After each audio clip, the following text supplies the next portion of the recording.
నాటి నుంచి ఇవ్వడం ఇంతవరకు మనం చూసాం అధ్యక్ష. కానీ చంద్రబాబు నాయుడు గారు ఎన్నికల ముందు తాను ఏదైతే మాట ఇచ్చారో రెట్రాస్పెక్టివ్ అంటే ఏప్రిల్ నెల నుంచే పెన్షన్ల పెంపు కార్యక్రమాన్ని ఈ భారతదేశంలోనే అమలు చేసినటువంటి ఏకైక ప్రభుత్వం నాయకుడు ఎవరైనా ఉన్నారంటే అది తెలుగుదేశం, జనసేన, భారతీయ జనతా పార్టీ కూటమి ప్రభుత్వం నారా చంద్రబాబు నాయుడు గారి నాయకత్వంలో అమలు చేశామని చెప్పి రాష్ట్రంలో తెలియజేస్తున్నారు అధ్యక్ష. ఈ దేశంలో పక్కనున్న ఏ రాష్ట్రానికి పోయినా ఈవెన్ తెలంగాణ మనకన్నా ఆర్థికంగా బాగుండేటటువంటి రాష్ట్రం అధ్యక్ష, విడిపోయిన నాటికి మిగిలి బడ్జెట్ ఏర్పడినటువంటి రాష్ట్రం అధ్యక్ష. ఈరోజు ఆ రాష్ట్రం కన్నా మనం 1800 రూపాయలు అధికంగా ఇస్తున్నాం అధ్యక్ష. పక్కనున్న తమిళనాడు, ఆ పక్కనున్న కర్ణాటక, ఆ పక్కనున్న ఒరిస్సా, ఈ భారతదేశంలో ఏ రాష్ట్రంతో పోల్చి చూసినా భారతదేశంలోనే 3000 రూపాయల పెన్షన్ని 4000 రూపాయలు వృద్ధులకి, వితంతువులకి, ఒంటరి మహిళలకి, డప్పు కొట్టే కళాకారులకి, చెప్పులు కుట్టే కార్మికులకి ఇస్తున్నటువంటి ప్రభుత్వం తెలుగుదేశం ప్రభుత్వం, జనసేన, భారతీయ జనతా పార్టీ ప్రభుత్వం అధ్యక్ష. అలానే వికలాంగులు ఉన్నారు అధ్యక్ష. 3000 రూపాయలు ఆనాడు గడిచిన 2014-19 సంవత్సరంలో 3000 రూపాయలు చంద్రబాబు నాయుడు గారు ఆనాడు వికలాంగులకు పెన్షన్ ఇస్తే గడచిన 5 సంవత్సరాల కాలంలో జగన్మోహన్ రెడ్డి గారు ఒక్క వికలాంగుడి పైన కూడా దయలేనటువంటి ఒక కర్కశ మనస్తత్వం కలిగినటువంటి వ్యక్తి ఆ ప్రభుత్వ అధినేతగా ఉన్నప్పుడు 3 రూపాయలు కూడా పెంచలేదు అధ్యక్ష. ఈనాడు చంద్రబాబు నాయుడు గారు మళ్ళా అధికారంలోకి వచ్చిన తర్వాత 3000 రూపాయల పెన్షన్ని 6000 రూపాయలు చేశారు అధ్యక్ష. ఈ భారతదేశంలో ఏ రాష్ట్రంలో కూడా లేదు అధ్యక్ష. 100% ఎవరైతే వికలాంగులు ఉన్నారో వారందరికీ కూడా ఈరోజు 15,000 రూపాయలు ఇస్తున్నటువంటి పరిస్థితి అధ్యక్ష. 5,000 రూపాయలు ఇచ్చే పెన్షన్ని వారందరికీ కూడా కిడ్నీ వ్యాధితో బాధపడే వాళ్ళు కానీ, లేదు ఫైలేరియా వ్యాధితో బాధపడే వాళ్ళు కానీ, ఇతర వ్యాధులతో బాధపడే వాళ్ళకి ఈరోజు 5,000 ఇచ్చే పెన్షన్ని 10,000 రూపాయలు చేశారు అధ్యక్ష. ఇది భారతదేశంలో ఎక్కడ కూడా లేదు అధ్యక్ష. ఈ రాష్ట్రంలో చూసుకుంటే అధ్యక్ష ప్రతి నెల 4,700 కోట్ల రూపాయలు కేవలం సామాజిక పింఛన్ల కోసం ఈ రాష్ట్రంలో ఉన్నటువంటి అణగారినటువంటి వర్గాల కోసం ఎస్సీ బీసీ ఎస్టీ మైనారిటీ వర్గాలు ఎక్కువగా ఫలితం అందుకుంటున్నటువంటి ఈ సామాజిక పింఛన్ల కోసం మరి ముఖ్యమంత్రి గారు ఈరోజు ఒకటేసారి 1000 రూపాయలు, 3,000 రూపాయలు, 12,000 రూపాయలు, 5,000 రూపాయలు పెంచి ఈ రాష్ట్రంలో 65,24,000 మందికి ఈరోజు ఆదుకుంటున్నటువంటి మహా మనిషి అని చెప్పక తప్పదు అధ్యక్ష. ఈరోజు చంద్రబాబు నాయుడు గారి నాయకత్వంలో గల తెలుగుదేశం, జనసేన, భారతీయ జనతా పార్టీ కూటమి అధ్యక్ష. అలానే ఈరోజు కొన్ని టార్గెట్స్ పెట్టుకున్నాం అధ్యక్ష. అన్నదాత సుఖీభవ ఈరోజు మనం చూస్తే అధ్యక్ష ఏ శాఖకు ఏ బడ్జెట్కు ఎంతెంత కేటాయించారని చూస్తే అధ్యక్ష 23-24లో బడ్జెట్ కేటాయింపులు 2,79,279 కోట్ల అధ్యక్ష.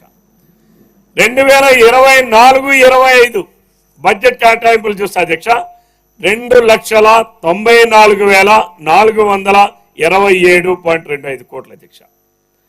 ఈరోజు అందులో మరలా ఈ రాష్ట్రంలో నదుల అనుసంధానం కార్యక్రమం కోసం, ఈ రాష్ట్రంలో ఉన్నటువంటి పెండింగ్ ప్రాజెక్టులు పూర్తి చేయడం కోసం, ఈ రాష్ట్రంలో ఉన్నటువంటి పోలవరం నిర్మాణం ద్వారా జీవనాడిగా ఉన్నటువంటి ఈ రాష్ట్రానికి పోలవరం పూర్తి చేయడం ద్వారా ఈ రాష్ట్రాన్ని సస్యశ్యామలం చేయడం కోసం మళ్ళీ అడుగులు వేయడం ప్రారంభించాం అధ్యక్ష. ఈ ఆంధ్రప్రదేశ్ రాష్ట్రంలో ఈరోజు జలవనరుల శాఖకు మళ్ళా 16,705 కోట్ల రూపాయలు కేటాయించినటువంటి ప్రభుత్వం ఈ కూటమి ప్రభుత్వం అధ్యక్ష. అంటే మళ్ళా అడుగులు వేస్తున్నాం అధ్యక్ష. గడిచిన 5 సంవత్సరాల్లో కేటాయింపులు చూస్తే అధ్యక్ష బారెడుండేవి అధ్యక్ష. కానీ ఆ శాఖలో ఖర్చులు చూస్తే అధ్యక్ష మూరడు కూడా ఉండేది కాదు అధ్యక్ష.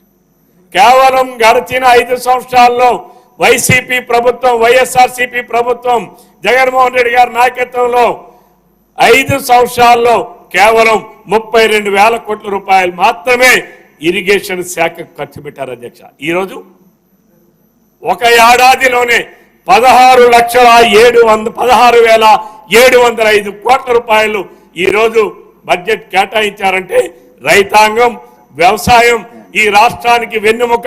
62% ప్రజలు గ్రామీణ వాతావరణంలో ఉన్నారు. వ్యవసాయం ఈ రాష్ట్రానికి అధిక రాబడి తీసుకొచ్చేటటువంటి ఆదాయ వనరులో ఒక ముఖ్యమైనదిగా గుర్తించి ఈరోజు ముఖ్యమంత్రి గారు ఆ నిర్ణయం తీసుకున్నారు అధ్యక్ష. అలాగే వ్యవసాయ శాఖ అధ్యక్ష 11,855 కోట్ల అధ్యక్ష. వైద్య ఆరోగ్యం కోసం అధ్యక్ష 18,421. పాఠశాల విద్య 29,900 కోట్ల రూపాయల అధ్యక్ష. ఉన్నత విద్య 2,326 కోట్ల అధ్యక్ష.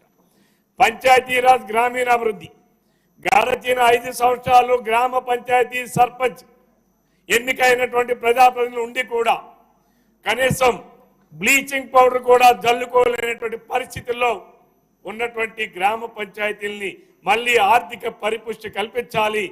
ఏదైతే సెల్ఫ్ గవర్నమెంట్స్ గా ఉన్నటువంటి లోకల్ బాడీస్ అన్ని కూడా వాళ్ళ విధులు వాళ్ళు నిర్వర్తించాలి, వాళ్ళ బాధ్యతలు వాళ్ళు నిర్వర్తించాలి.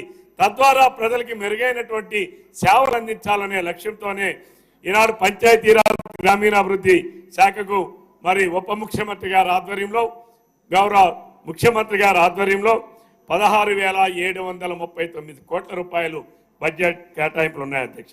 అలాగే పురపాలక పట్టణాభివృద్ధి అధ్యక్ష 11,490, గృహ నిర్మాణం 4,012, పోలీస్ శాఖ 8,495 కోట్ల అధ్యక్ష. గడచిన 5 సంవత్సరాలు పోలీస్ శాఖని పూర్తిగా నిర్వీర్యం చేశారు అధ్యక్ష. ఈ రాష్ట్రంలో కనీసం పోలీస్ ఎస్ఐ గారు, sub inspector or inspector or DSP తిరగడానికి సరైన వాహనాలు లేవు అధ్యక్ష.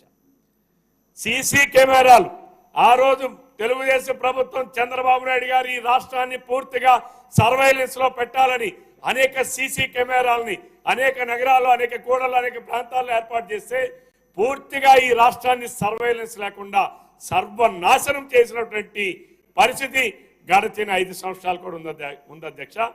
అలాగే ఆధునికమైనటువంటి ఈ కాలంలో టెక్నాలజీని వినియోగం కోసం ఆనాడు ముఖ్యమంత్రి గారు చంద్రబాబు నాయుడు గారు 2014-19లో పోలీస్ శాఖకు అనేక రకాలైనటువంటి కార్యక్రమాలు పెడితే దానిని పూర్తిగా నిర్వీర్యం చేశారు అధ్యక్ష.